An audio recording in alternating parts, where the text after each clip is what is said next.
എന്തുവാടാ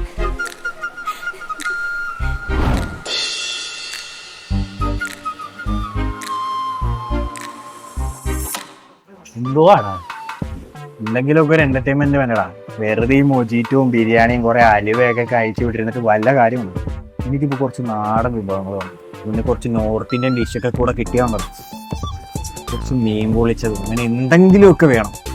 അതൊക്കെ കിട്ടാൻ വല്ല വഴിയുണ്ടോ? അപ്പൊ നീ മാത്രമേ ഉള്ളൂ ഇനി അറിയാനായിട്ട്. നിനക്കൊരു 5 ദിവസം വീട്ടിൽ പറ്റും. അങ്ങനെയാണെന്നുണ്ടെങ്കിൽ ഞാൻ ഈ കേരളത്തിൽ മാത്രമല്ല ഈ ഇന്ത്യയിലെ സകലമാന ഫുഡുകളും നമ്മുടെ ഈ കോഴിക്കോട് ബീച്ച് വെച്ച് നിനക്ക് വാങ്ങിച്ചു. അതായത് രമണ, മെയ് 2 മുതൽ 13 വരെ നടക്കാൻ പോകുന്ന ദേശീയ സരസ്മേള ഇത്തവണ നമ്മുടെ കോഴിക്കോട് ബീച്ച് വെച്ചാണ്. നീ ഇപ്പൊ പറഞ്ഞ എല്ലാവിധം ഫുഡുകളും സ്റ്റാളുകളും കലാപരിപാടികളും ഈ സരസ്മേളയിലുണ്ട്. അപ്പൊ എങ്ങനെയാ, കാത്തിരിക്കല്ലേ?